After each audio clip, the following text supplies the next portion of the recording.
कृष्ण जैसे लोग करुणा से पैदा होते, वासना से नहीं, करुणा से। वासना और करुणा का थोड़ा भेद समझें तो ये सूत्र समझ में आ जाए। वासना होती है स्वयं के लिए, करुणा होती है औरों के लिए। वासना का लक्ष्य होता हूं मैं, करुणा का लक्ष्य होता है कोई और। वासना अहंकार केंद्रित होती है, करुणा अहंकार विकेंद्रित होती है। ऐसा समझें कि वासना मैं को केंद्र बना के भीतर की तरफ दौड़ती है, करुणा पर को परिधि बनाकर बाहर की तरफ दौड़ती है। करुणा जैसे फूल खिले और उसकी सुवास चारों ओर बिखर जाए। करुणा ऐसी होती है जैसे हम पत्थर फेंकें झील में, वर्तुल बने, लहर उठे और दूर किनारों तक फैलती चली जाए। करुणा एक फैलाव है, वासना एक सिकड़ाव। वासना संकोच है, करुणा विस्तार है। कृष्ण कहते हैं करुणा से युगों युगों में जब धर्म विनष्ट होता है तब धर्म की पुनर्संस्थापना के लिए, जब अधर्म प्रभावी होता है तब अधर्म को विदा देने के लिए मैं आता हूं। यहां ध्यान रखें कि यहां कृष्ण जब कहते हैं मैं आता हूं, तो यहां वे सदा ही इस मैं का ऐसा उपयोग कर रहे हैं कि उस मैं में बुद्ध भी समा जाएं, महावीर भी समा जाएं, जीसस भी समा जाएं, मोहम्मद भी समा जाएं। ये मैं व्यक्तिवाची नहीं है। असल में वे ये कह रहे हैं कि जब भी धर्म के जन्म के लिए और जब भी अधर्म के विनाश के लिए कोई आता है तो मैं ही आता हूं। इसे ऐसा समझिए, जब भी कहीं प्रकाश के लिए और अंधकार के विरोध में कोई आता है तो मैं ही आता हूं। यहां इस मैं से उस परम चेतना का ही प्रयोजन है। जो भी व्यक्ति अपनी वासनाओं को छीन कर लेता है तब वो करुणा के कारण लौट आ सकता है। युगों युगों में कभी भी जब भी जरूरत हो उसकी करुणा की, कोई लौट आ सकता है। उस व्यक्ति का कोई नाम नहीं रह जाता, वो कौन है, क्योंकि सब नाम वासनाओं के नाम है। जब तक मेरी वासना है तब तक मेरा नाम है, तब तक मेरी एक आइडेंटिटी है। इसलिए कृष्ण मुझसे नहीं कह सकते कि तुम कृष्ण हो, लेकिन अगर मेरे भीतर कोई वासना न रह जाए, निर्वासना हो जाए, तो कोई अहंकार भी नहीं रह जाए, मेरा कोई नाम भी नहीं रह जाए, तब मेरा जन्म भी कृष्ण का ही जन्म। अगर आपके भीतर कोई वासना न रह जाए तो आपका जन्म भी कृष्ण का ही जन्म। असल में ठीक से समझें तो हमारी अशुद्धियां हमारे व्यक्तित्व हैं, और जब हम शुद्धतम रह जाते हैं तो हमारा कोई व्यक्तित्व नहीं रह जाता। इसलिए कहीं भी कोई पैदा हो, मोहम्मद ने कहा है कि मुझसे पहले भी आए परमात्मा के भेजे हुए लोग, और उन्होंने वही कहा। उनके ही वक्तव्य को पूरा करने में भी आया हूं। जब जीसस का जन्म हुआ तो सारी दुनिया से बुद्धिमान लोग जीसस के गांव पहुंचे, बड़ी हजारों मील की यात्रा करके, क्योंकि जो भी इस पृथ्वी पर बुद्धिमान थे और जानते थे, उनको तत्काल अनुभव हुआ कि कोई करुणा से प्रेरित आत्मा फिर जन्म गई। इसकी ध्वनियां उन तक पहुंची, इसकी लहरें उन तक पहुंची। जब बुद्ध का जन्म हुआ तो हिमालय से एक महायोगी उतरकर बुद्ध के गांव आया, बुद्ध के द्वार पर खड़ा हुआ। बुद्ध के पिता बुद्ध को लेकर योगी के चरणों में रख दिए और कहा कि आशीर्वाद दें, शुभ वचन कहें, शुभ कामनाएं करें। लेकिन वो योगी रोने लगा तो बुद्ध के पिता बहुत चिंतित हुए। उन्होंने कहा कोई अपशगुन है, आप रोते हैं। उस योगी ने कहा मेरे रोने का कारण दूसरा, अपशगुन नहीं, महाशगुन है। मैं रोता हूं इसलिए कि उस आदमी का जन्म हुआ फिर जिसकी कोई वासना नहीं, जो करुणा से आया, लेकिन मैं उसके चरणों में बैठने से वंचित रह जाऊंगा, क्योंकि मेरी तो मौत की घड़ी करीब आ रही। उसके लिए नहीं रोता, अपने लिए रोता हूं, क्योंकि ऐसी चेतना जन्मी, उसी को खोजते मैं हिमालय से यहां तक आया हूं। जब भी कोई महाकरुणावान चेतना पृथ्वी पर उतरती है तो जिनके हृदय भी पवित्र हैं उनके हृदयों में कंपन शुरू हो जाते हैं, उन तक खबरें पहुंच जाती, वो लहर, वो झील पे पड़ा हुआ पत्थर उन तक लहरें ले जाता है, वे उस ध्वनि तरंग को समझ पाते, वो भागे हुए चले आते। रोने लगा वो महायोगी, उसने कहा दुखी हूं क्योंकि मैं मर जाऊंगा, मेरी तो मौत करीब आ गई और मैं बुद्ध के चरणों में न बैठ पाऊंगा, अभी ही नमस्कार कर लेता हूं। उस बच्चे के पैरों में सिर रखकर वो योगी चला गया। जब कृष्ण कहते हैं तो आमतौर से लोग भूल समझ लेते हैं, वो समझ लेते हैं कि अगर आज अधर्म होगा, दुष्ट होंगे, साधु कष्ट में होंगे तो कृष्ण लौट आएंगे। कृष्ण नहीं लौटेंगे, जो भी लौटेगा वही कृष्ण है। कृष्ण कोई व्यक्ति नहीं है, जहां भी कोई लौटेगा वही कृष्ण है।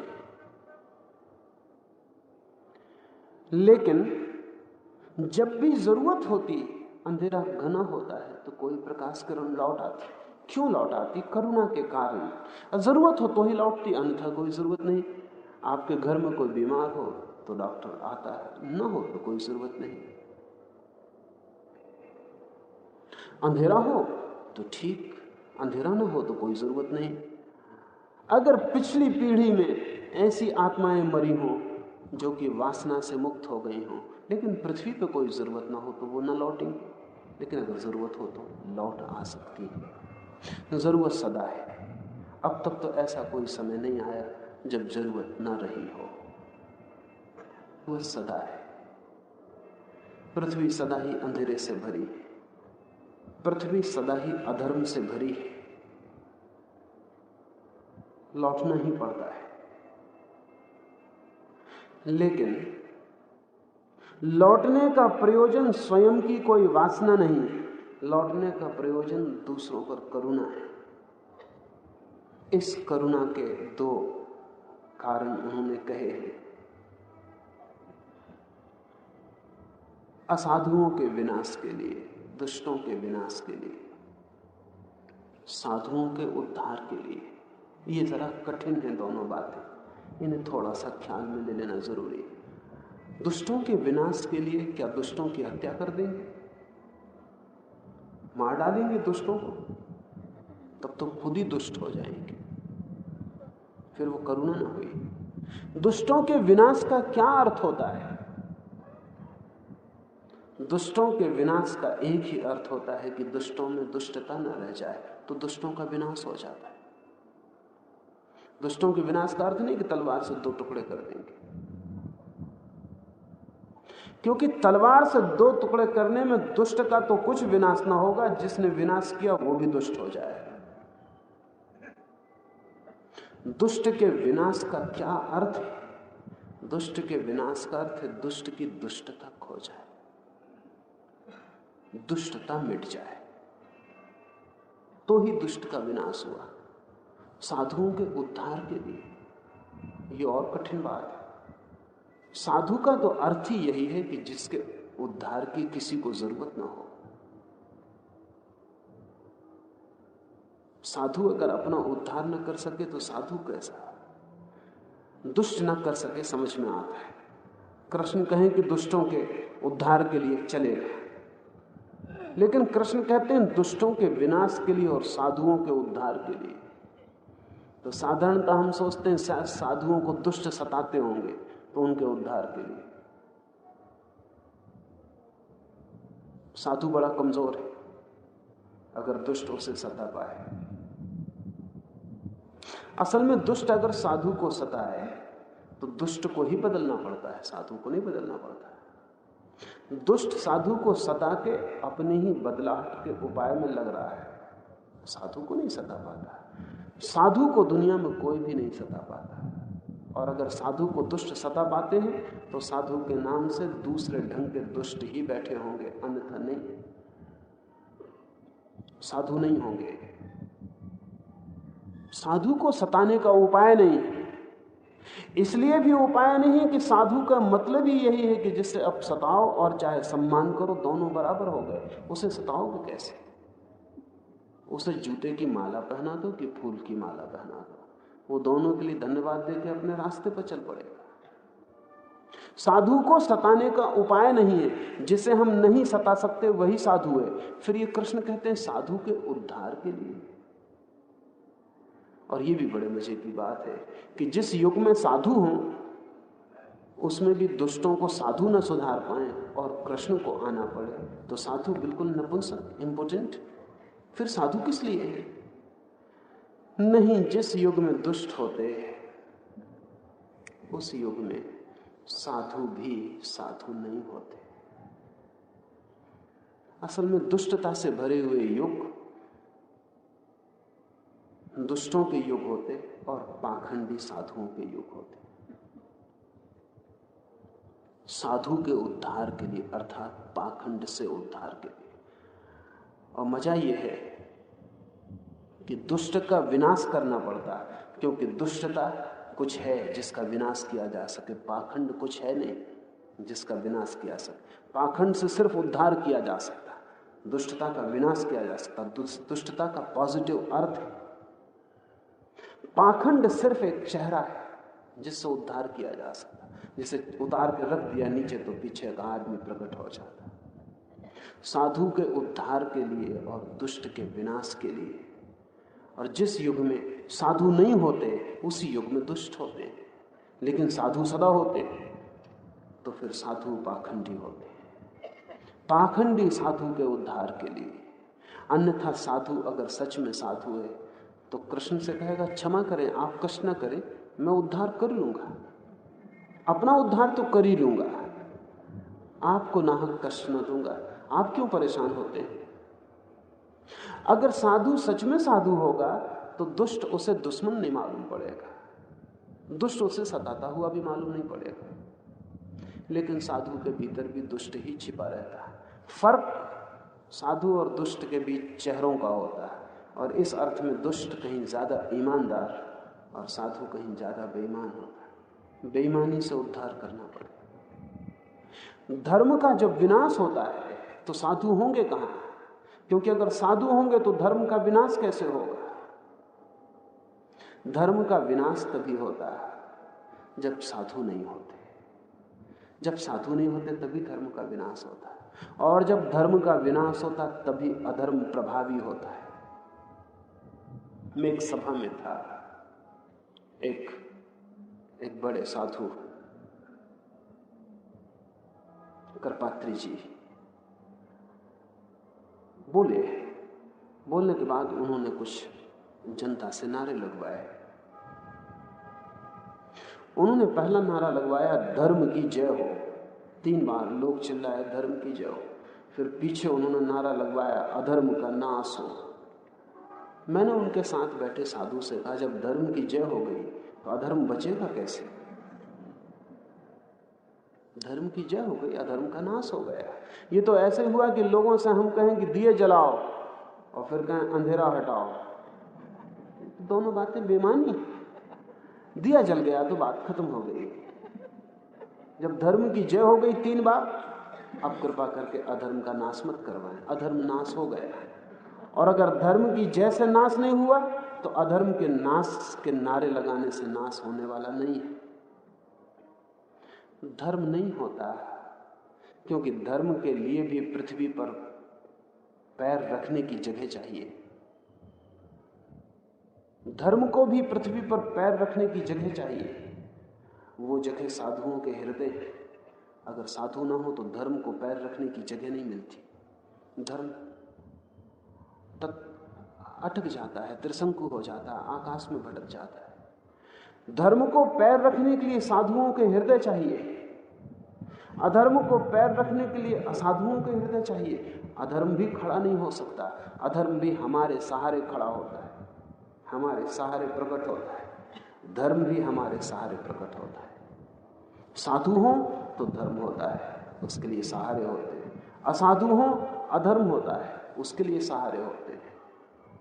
और जब अधर्म होता है, दुष्ट होते हैं, साधु नहीं होते, धर्म नहीं होते, तो कृष्ण कहते हैं कि मैं अर्थात कोई भी चेतना जो अपनी सब वासनाओं से मुक्त हो जाती, लौट आती है करुणावश साधुओं के उद्धार के लिए, असाधुओं के विनाश के लिए।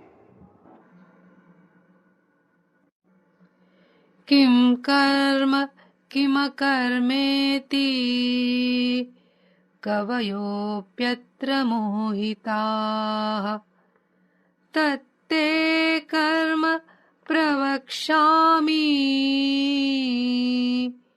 यज्ञात्वा मोक्षसे शुभात्।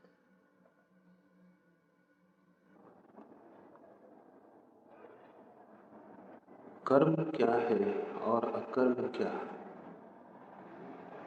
बुद्धिमान व्यक्ति भी निर्णय नहीं कर पाते।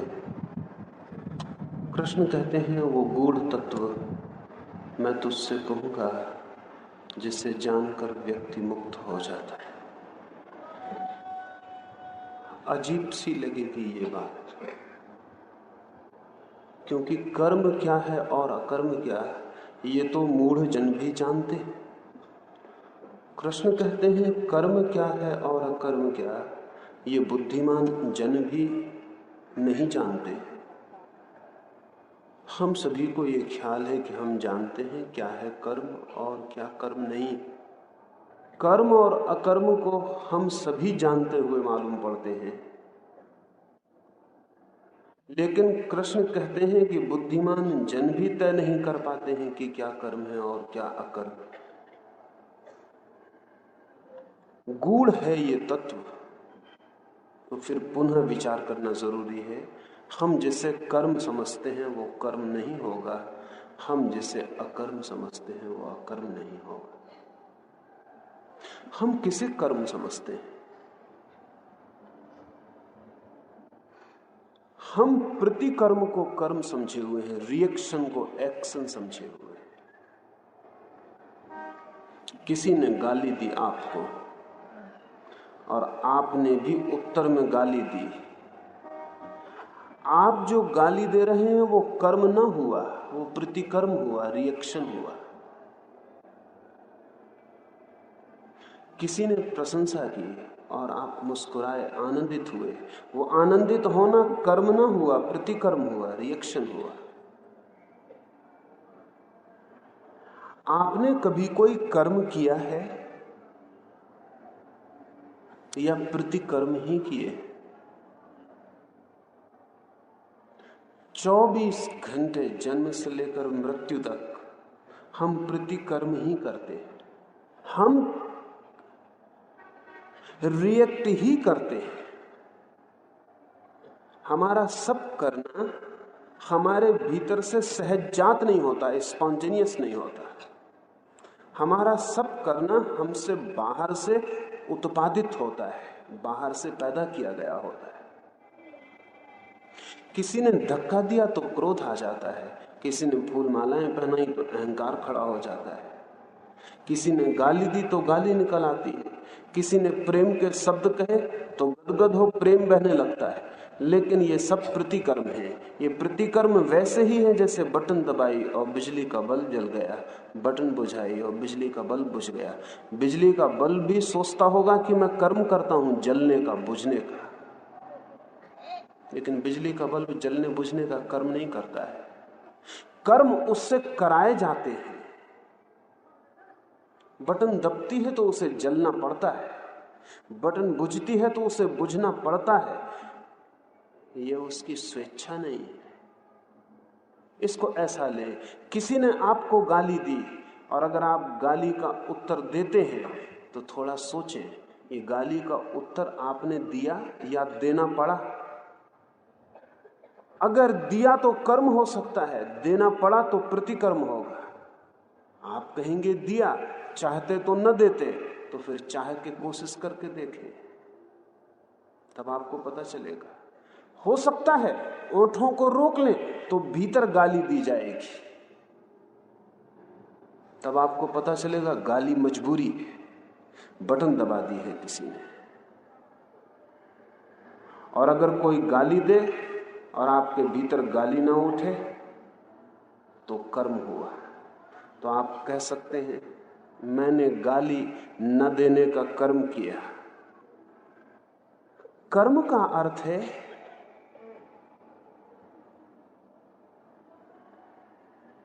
सहज,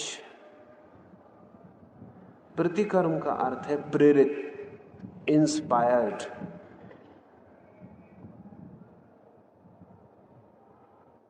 कारण है जहां बाहर और कर्म आता भीतर से, वहां कर्म नहीं। हम 24 घंटे प्रतिकर्म में ही जीते। बुद्ध या महावीर या कृष्ण या क्राइस्ट जैसे लोग कर्म में जीते हैं। उनके जीवन में प्रतिकर्म खोजे से भी नहीं मिलेगा।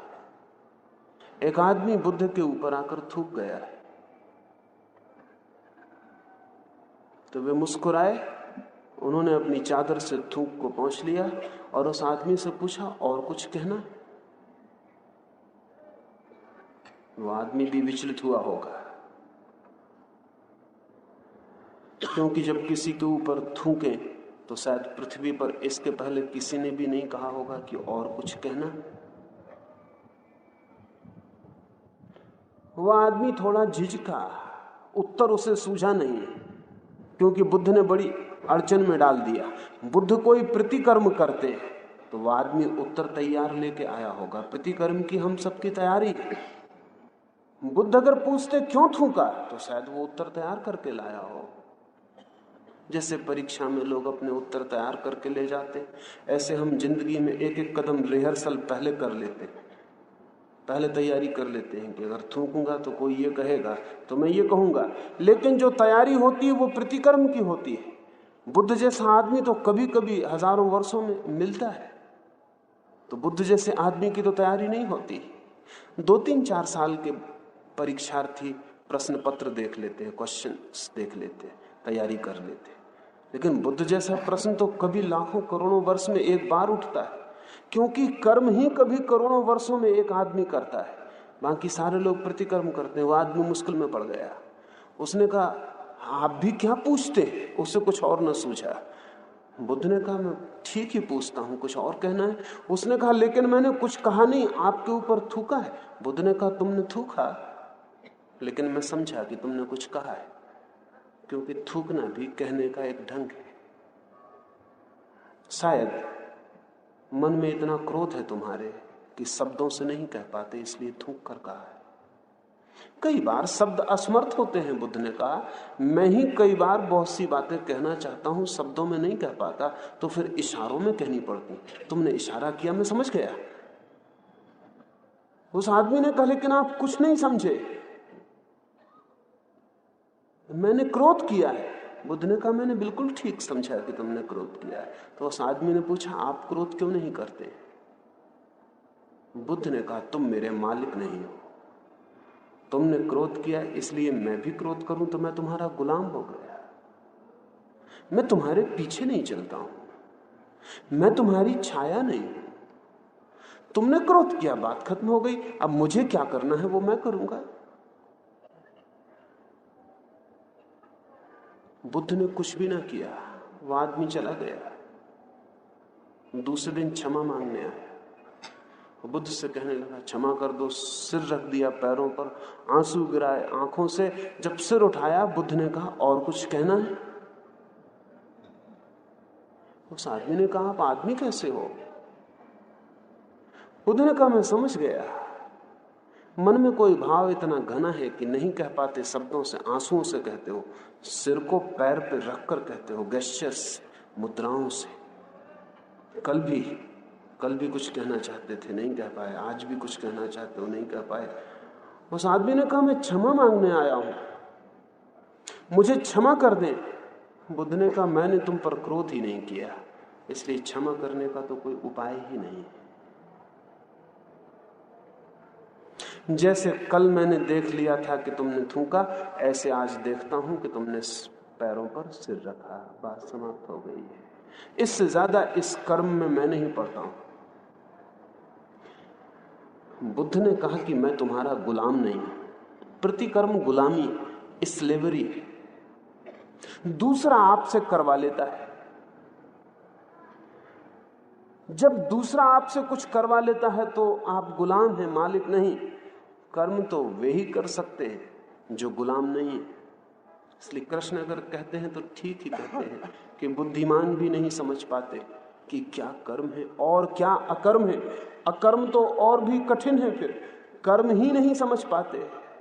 प्रतिकर्म को हम कर्म समझते हैं और अकर्मण्यता को हम अकर्म समझते हैं। अकर्मण्यता को, कुछ न करने को, बैठे ठालेपन को, इनएक्शन को हम नॉन एक्शन समझ लेते हैं। कुछ न करने को हम समझते हैं अकर्म हो गया। एक आदमी कहता है कि हम कुछ नहीं करते तो सोचता है अकर्म हो गया। लेकिन अकर्म बहुत बड़ी क्रांति, घटना है, म्यूटेशन। सिर्फ न करने से अकर्म नहीं होता, क्योंकि जब आप बाहर नहीं करते तो मन भीतर करता रहता है। जब आप बाहर करना बंद कर देते हो, मन भीतर करना शुरू कर देता है। आपने देखा होगा, आराम कुर्सी पे बैठ जाएं, हाथ पैर ढीले कर दें, अकर्म में हो गए। हम सबकी परिभाषा में कुछ भी नहीं कर रहा आदमी, इनएक्टिव, आराम कुर्सी पे लेटा है। लेकिन उस आदमी की खोपड़ी में एक खिड़की बनाई जा सके तो पता चले कि वो आदमी कितने कामों में लगा हुआ है। हो सकता है इलेक्शन लड़ रहा हो, जीत गया हो, दिल्ली पहुंच गया हो, न मालूम क्या क्या कर रहा हो। जितना वो कुर्सी पे से दौड़ के भी नहीं कर सकता था, उतना कुर्सी पे लेट के कर सकता है। कुर्सी पे से दौड़ के कुछ करता तो समय बाधा डालता, दिल्ली इतने जल्दी नहीं पहुंच सकता था। लेकिन कुर्सी पे लेट के दिल्ली पहुंचने में समय का कोई व्यवधान नहीं, स्थान की कोई बाधा नहीं, न कोई ट्रेन पकड़नी पड़ती, न कोई हवाई जहाज पकड़ना पड़ता, न वोटर्स के सिरों की सीढ़ियां बनानी पड़ती, कुछ नहीं करना पड़ता। आराम कुर्सी पर लेटा, दिल्ली पहुंचा। इच्छा ही कर्म बन जाती है। जो बाहर से काम रोक के बैठ जाते हैं वे निष्कर्म, अकर्मण्य तो हो जाते हैं, कर्महीन दिखाई पड़ते हैं, लेकिन भीतर बड़ा सक्रियता, बड़ा गहन कर्म का जाल चलने लगता है। रात आप पड़े हैं, सोए, दिखता है ऊपर से बिल्कुल ही अकर्म में पड़े हैं, लेकिन भीतर सपनों का जाल बुन रहे हैं। दिन भर भी जो नहीं बुन पाए वो रात भर बुनेंगे। दिन में जो हत्याएं नहीं कर पाए रात में करेंगे। दिन में जो व्यभिचार नहीं कर पाए रात में करेंगे। दिन में जो नहीं हो सका वो रात में पूरा किया जाएगा। रात भर गहन कर्म से चेतना गुजरेगी। तो कृष्ण तो सोए हुए आदमी को भी नहीं कहेंगे कि यह अकर्म में, वो कहेंगे अकर्म का पता तो तब चलेगा जब भीतर गहरे में कर्म की वासना न रह जाए। जब भीतर गहरे में मन शून्य और मौन हो जाए, जब भीतर गहरे में कर्म की सूक्ष्म तरंगे ना उठे, तब होगा अकर्म। और ये बड़े मजे की बात है, ये बहुत ही मजे की बात है कि जिसके भीतर अकर्म होगा उसके बाहर प्रतिकर्म कभी नहीं होता है। जिसके भीतर अकर्म होता है उसके बाहर कर्म होता है। कर्म सहज, दूसरे की प्रतिक्रिया में नहीं, दूसरे के प्रति उत्तर में नहीं, सहज अपने से भीतर से आया हुआ, जन्मा हुआ। जिस व्यक्ति के भीतर अकर्म होता है उसके बाहर कर्म होता है, और जिस व्यक्ति के भीतर गहन कर्म होता है उसके बाहर प्रतिकर्म होता है, रिएक्शन होता है। इसलिए कृष्ण अगर ये कहते हैं तो ठीक ही कहते हैं गहन है ये राज, गूढ़ है ये रहस्य, बुद्धिमान भी तय नहीं कर पाते कि कर्म क्या है, अकर्म क्या है। अर्जुन, तुझे मैं कहूंगा वो गूढ़ रहस्य, क्योंकि उसे जो जान लेता है वो मुक्ति को उपलब्ध हो जाता है। जो व्यक्ति भी कर्म और अकर्म के बीच की बारीक रेखा को पहचान लेता है वो स्वर्ग के पथ को पहचान लेता है। जो व्यक्ति भी कर्म और अकर्म के बीच के बहुत नाजुक और सूक्ष्म विभेद को देख लेता है उसके लिए इस जगत में और कोई सूक्ष्म बात जानने को शेष नहीं रह जाती। तो दो बातें स्मरण रख लें। हम जिसे कर्म कहते हैं वो प्रतिकर्म है, कर्म नहीं। हम जिसे अकर्म कहते हैं वो अकर्मण्यता है, अकर्म नहीं। कृष्ण जिसे अकर्म कहते हैं वो आंतरिक मौन, वो अंतर में कर्म की तरंगों का अभाव, लेकिन बाहर कर्म का अभाव नहीं। जब अंतर में कर्म की तरंगों का अभाव होता है तो कर्ता खो जाता है, क्योंकि कर्ता का निर्माण अंतर में उठी हुई कर्म की तरंगों का संघट जोड़ है। भीतर जो कर्म की वासना है वही इकट्ठी होकर कर्ता बन जाती है। अगर भीतर कर्म की कोई तरंगें नहीं तो भीतर का कर्ता भी विदा हो जाता है, तब बाहर कर्म रह जाते हैं, लेकिन वे कर्म कर्ता शून्य होते हैं, उनके पीछे अकर्ता होता है, अकर्म होता है। और चूंकि पीछे अकर्ता होता है इसलिए प्रत्युत्तर से नहीं पैदा होते, वे सहजजात होते हैं। जैसे वृक्षों में फूल आते हैं ऐसे उस व्यक्ति में कर्म लगते हैं। आप में कर्म लगते नहीं, दूसरों के द्वारा खींचे जाते हैं। आप थोड़ा सोचें, अगर रॉबिन्सन क्रूसो की तरह आप एक निर्जन द्वीप पर छोड़ दिए जाएं तो आपके कितने कर्म एकदम से बंद नहीं हो जाएंगे। अकेले हैं आप, आपका प्रेम बंद हो जाए, आपकी घृणा बंद हो जाए, आपका क्रोध बंद हो जाए, अहंकार किसको दिखाइएगा, सास श्रृंगार किसके सामने करिएगा, सब बंद हो जाए। किसके सामने अकड़ के चलिएगा, सब बंद हो जाए, बाहर से सब गिर जाएगा। सुना है मैंने, रॉबिन्सन क्रूसो की नाव जब डूबी और वो एक निर्जन द्वीप पर लगा, द्वीप पर लगने के बाद उसे ख्याल आया नाव आधी डूबी हुई अभी भी दिखाई पड़ रही। उसने सोचा कुछ जरूरत की चीजें हो तो उठा लाऊं। ख्याल आया निर्जन द्वीप है, अकेला हूं, कुछ बच जाए सामान साथ तो ले आऊं। वापस गया, एक पेटी उठाई, खोली, मन प्रसन्न हो गया। स्वर्ण की असरफियां ही असरफियां थी। फिर एकदम से खुशी खो गई, फिर मन उदास हो गया, फिर पेटी बंद करके उसने वहीं छोड़ दी। क्या हुआ? स्वर्ण असरफियां दिखाई पड़ी तो बड़ा प्रसन्न हुआ कि अच्छा हुआ स्वर्ण असरफियां मिल गई। लेकिन पीछे ख्याल आया क्षण भर बाद, निर्जन है द्वीप, न है बाजार, न है कोई और, स्वर्ण की असरफियों का करूंगा क्या? फिर वे स्वर्ण की असरफियां जो बड़ी बहुमूल्य थी वहीं छोड़ दी उसने, उसी डूबती नाव में छोड़ दी। और तट पर बैठ डूबती हुई नाव को और असरफियों को डूबता हुआ देखता रहा। उन्हें बचा के लाने की इच्छा ही न रही। आप पूना के पास नाव डूब रही हो तो स्वर्ण की असरफियां ऐसा छोड़ पाएंगे? नहीं छोड़ पाएंगे। जब आप स्वर्ण की असरफियां बचा के लौट रहे हो नदी से, और मैं आपसे पूछूं कि आपने स्वर्ण की असरफियां बचाने का कर्म किया, तो आप कहेंगे हाँ, लेकिन कृष्ण कहेंगे सिर्फ प्रतिकर्म किया। स्वर्ण की असरफियां बचाना भी आपका प्रतिकर्म है, क्योंकि वो एक बड़े बाजार की अपेक्षा में हो रहा है। अगर निर्जन द्वीप पर होता तो आप न कर पाते, वो कर्म नहीं है। इसलिए बुद्ध जैसे आदमी स्वर्ण की असरफियां यहीं बाजार की भीड़ में भी नहीं बचाएंगे। अगर बुद्ध और महावीर सारी धन संपत्ति को छोड़कर इस बड़े संसार में सड़कों पर भिखारी की तरह खड़े हो गए, तो उसका कारण है क्योंकि धन और संपत्ति को बचाना प्रतिकर्म है, कर्म नहीं है। क्योंकि रॉबिन्सन क्रूसो ने एकांत द्वीप पर नहीं बचाई, तो बुद्ध इस भरी हुई भीड़ के महासागर में भी नहीं बचाएंगे। वो जानते हैं कि असरफियां किसी और को दृष्टि में रख के बचाई जा रही हैं, बेकार हो गई। बुद्ध तो वही बचाएंगे जो निर्जन एकांत द्वीप पर भी बचाने जैसा है।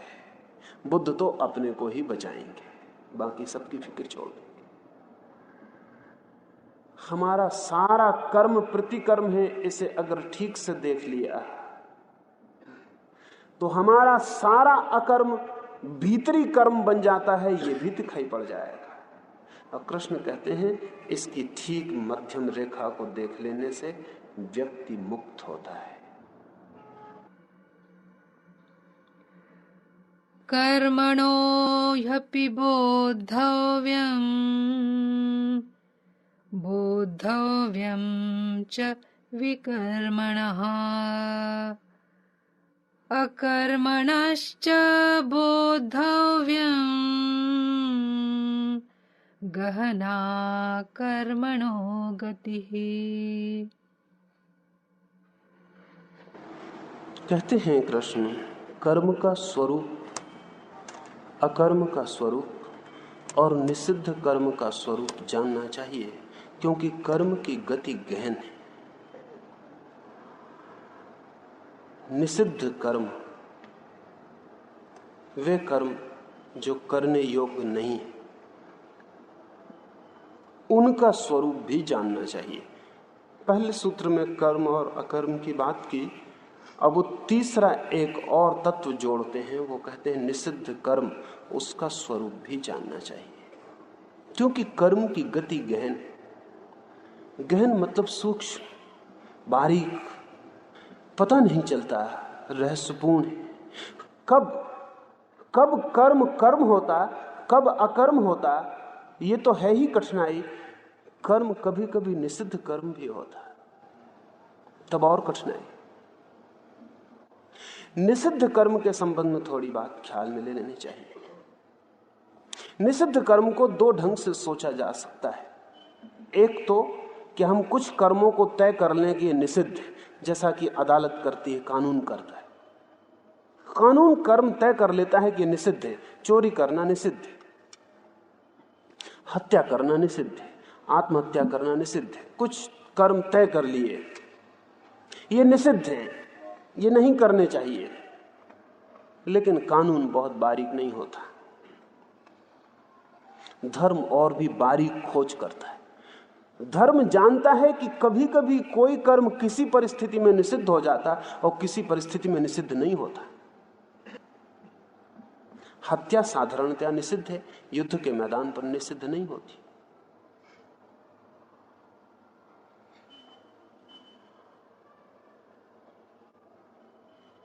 निषिद्ध निर्णीत चीज नहीं है, परिस्थिति के साथ बदल जाती।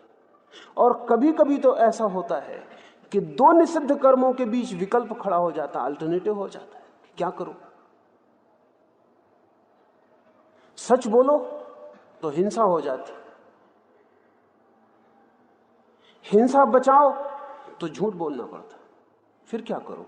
दो निषिद्ध कर्म आड़े खड़े हो जाते। एक को बचाओ तो दूसरा निषिद्ध कर्म होता है, दूसरे को बचाओ तो पहला हो जाता है। बहुत पुरानी एक तार्किक गुत्थी। एक आदमी अपने रास्ते से गुजर रहा है, एक ब्राह्मण, सीधा साधा आदमी, कसाई भागा हुआ आया है। वो अपनी गाय को खोज रहा है जो उसके हाथ से छूट के भाग गई।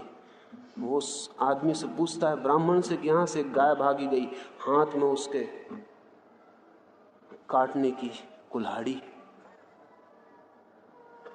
ब्राह्मण देखता है, कसाई आंखें बताती, हाथ की कुल्हाड़ी बताती, खून के धब्बे बताते। कहता है, गाय यहां से गई है, गाय किस तरफ गई?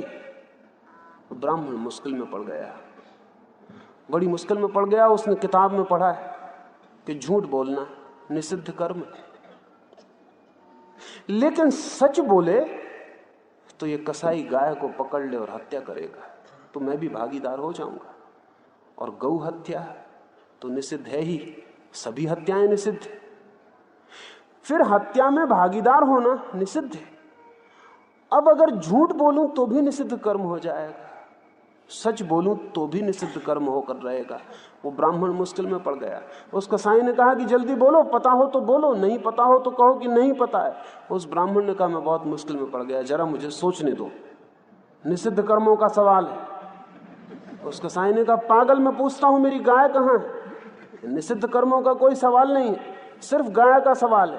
गाय कहाँ गई है? तू जानता हो, देखा हो, बोल। न जानता हो, न देखा हो, वैसा बोल। उसने कहा कि अभी ठहरो,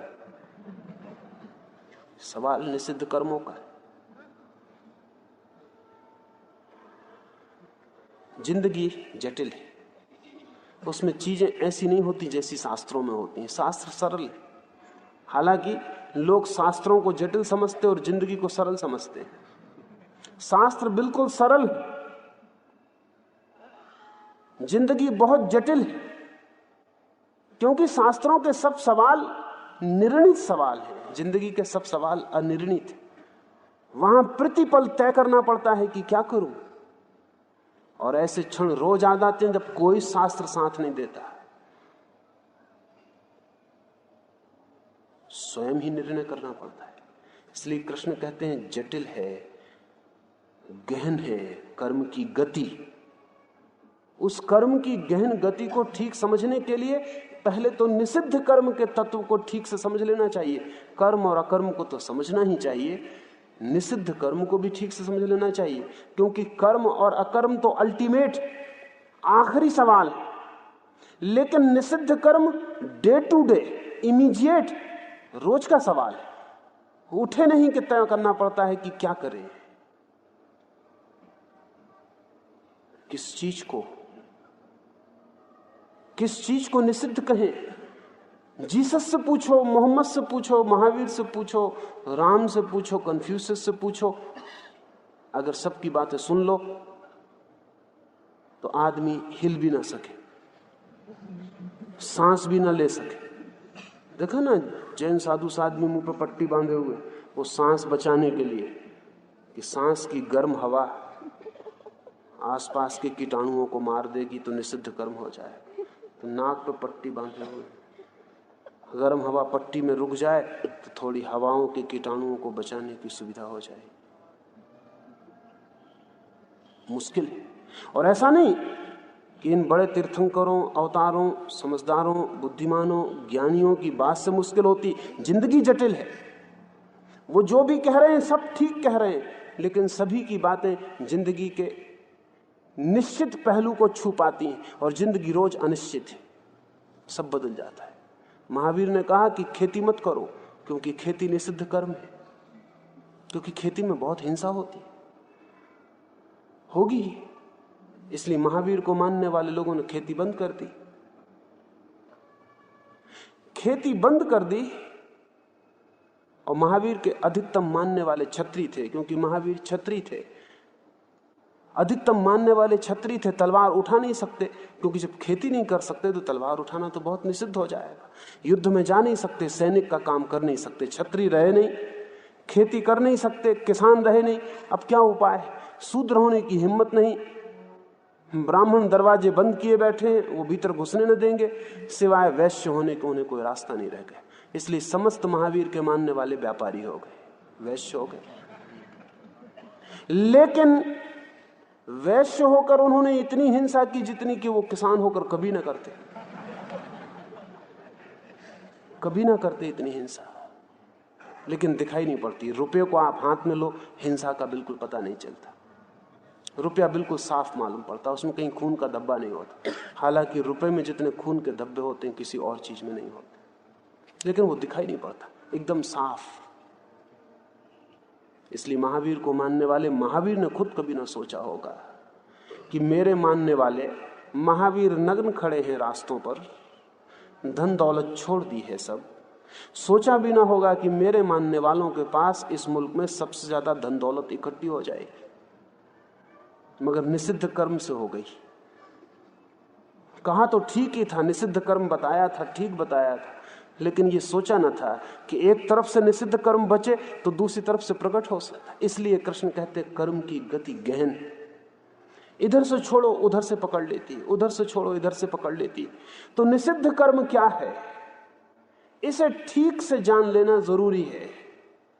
और जो इसे ठीक से नहीं जान पाए तो कर्म अकर्म को जानना तो बहुत दूर है, अक्सर वो निषिद्ध कर्मों में ही जीवन को गंवा देता है। एक से बचता है दूसरे में उलझ जाता है। जिंदगी का रास्ता कुएं और खाई के बीच, इधर गिरो तो कुआं है, उधर गिरो तो खाई है, और बीच में चलना बहुत कठिन है, बारीक है, तलवार की धार जैसा है, इतना बारीक है कि समझना मुश्किल है बीच में। कर्मण्य कर्म यः पश्येत् अकर्मणि च कर्म यः स बुद्धिमान् मनुष्येषु स युक्तः कृत्स्न कर्म कृत्। थोड़ी सी बात इस संबंध में समझ लें। कृष्ण कहते हैं जो कर्म में अकर्म को देखे और अकर्म में कर्म को देखे वह बुद्धि ज्ञान, वह व्यक्ति ज्ञानवान है। कर्म में अकर्म को देखे, उल्टा कर्म में अकर्म को देखने का अर्थ हुआ करते हुए भी जाने कि मैं करता नहीं हूं, करते हुए भी जाने कि मैं करता नहीं हूं। करते हुए भी ऐसा तभी जाना जा सकता है जब साक्षी का भाव हो। आप भोजन कर रहे हैं, भोजन करते हुए भी जाना जा सकता है कि आप भोजन नहीं कर रहे हैं। अगर साक्षी हो तो आप देखेंगे कि शरीर को ही भूख लगी, शरीर ही भोजन कर रहा, मैं देख रहा हूं। कठिन नहीं है, थोड़े से जाग के देखने की बात है। स्वामी राम अमेरिका की एक सड़क से गुजर रहे हैं, कुछ लोगों ने गालियां दी, कुछ लोगों ने मजाक किया, हंसते हुए लौटे। जहां ठहरे थे वहां खिलखिला के आके हंसने लगे तो घर के लोग चिंतित हुए। उन्होंने कहा क्या हो गया, अकारण हंसते हैं? राम ने कहा अकारण नहीं हंसता, आज बड़ा ही मजा आया। रास्ते में ऐसा हुआ कि कुछ लोग राम को मिल गए। घर के लोग थोड़े हैरान हुए, वो राम की भाषा से परिचित ना थे।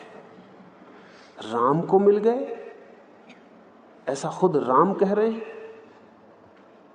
और फिर वे लोग राम को गालियां देने लगे और हंसी मजाक करने लगे। राम बड़ी मुश्किल में पड़े, राम बड़ी दिक्कत में पड़ गए। उनकी हंसी मजाक और उनकी गाली के बीच ऐसा राम कहने लगे कि राम बड़ी मुश्किल में पड़े। हम भी खड़े देखते थे, राम बड़ी मुश्किल में पड़े, वो लोग गाली देने लगे। तो घर के लोगों ने कहा आप बातें कैसी कर रहे हैं, होश में तो हैं, नशा वगैरह तो नहीं किया है? राम ने कहा नशे में तुम हो, मैं होश में हूं इसीलिए ऐसी बात कर रहा हूं। नशे में होता तो मेरे आंख से आग निकल रही होती और मुंह से गालियां निकल रही होती। नशे में होता तो मैं समझ जाता कि वो मुझे ही गाली दे रहे हैं, मुझ पे ही हंस रहे हैं। होश में था इसलिए मैंने देखा राम को गाली पड़ रही, राम पे हंस रहे हैं, हम खड़े देखते रहे। राम और हम खड़े देखते रहे, ये दो चीजें हो गई।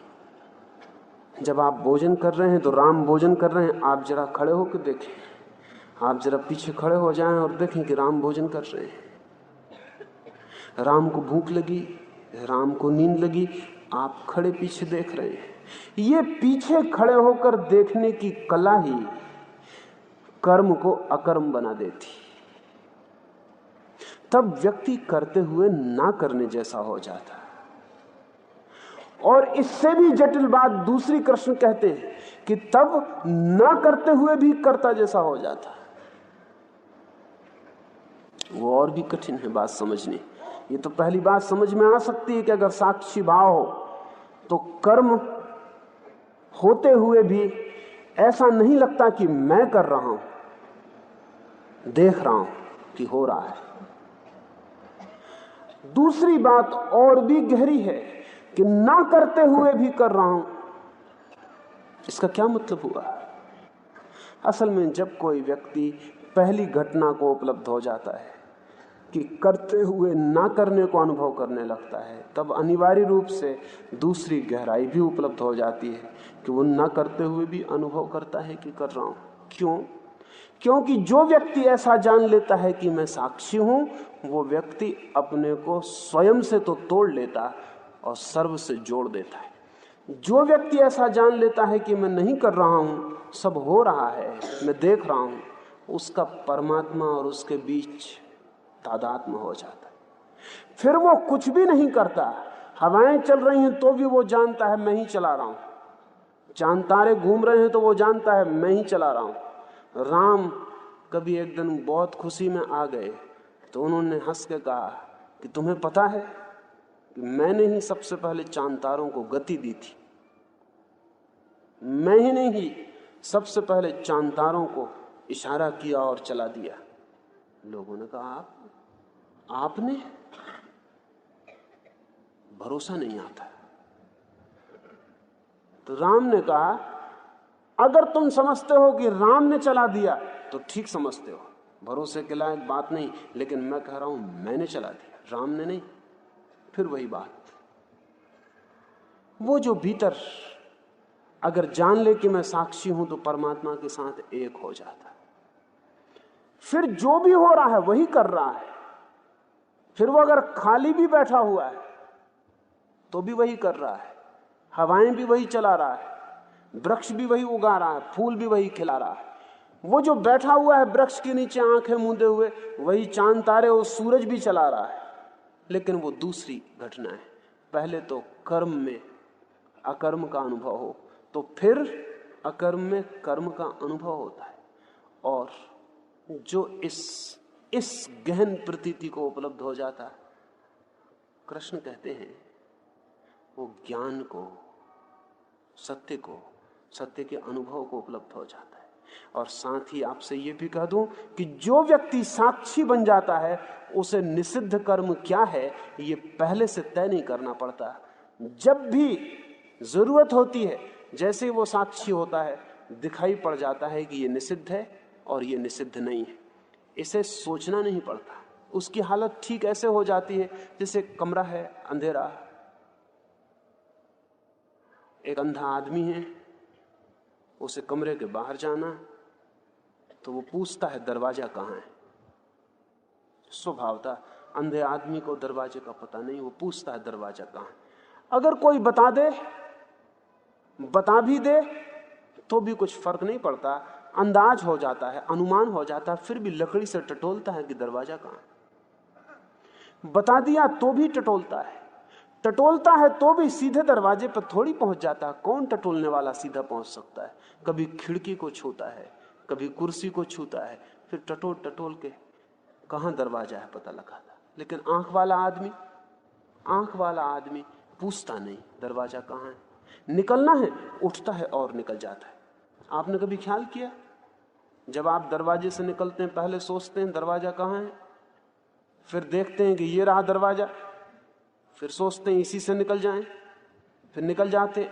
ऐसी कोई प्रक्रिया होती नहीं। आपको पता ही नहीं चलता कि दरवाजा कहां है और आप निकल जाते। दिखता है तो दरवाजे से निकल जाते हैं। ठीक ऐसे ही जिस व्यक्ति की साक्षी भावना गहरी हो जाती है, उसे दिखाई पड़ता है निषिद्ध कर्म क्या है। दिखाई पड़ता है, टटोलना नहीं पड़ता, पूछना नहीं पड़ता, सोचना नहीं पड़ता, शास्त्र नहीं खोलने पड़ते, बस दिखाई पड़ता है कि निषिद्ध कर्म क्या है। और जो निषिद्ध है वो फिर नहीं किया जा सकता, और जो निषिद्ध नहीं है वही किया जा सकता, बस वो निकल जाता है। आप उससे पूछेंगे तो उसको पीछे पता चलेगा कि मैंने वो कर्म नहीं किया, उसे पता नहीं चलता कि मैंने नहीं किया, क्योंकि इतना पता चलना भी सिर्फ अंधों के लिए है। साक्षी भाव आंख बन जाता है।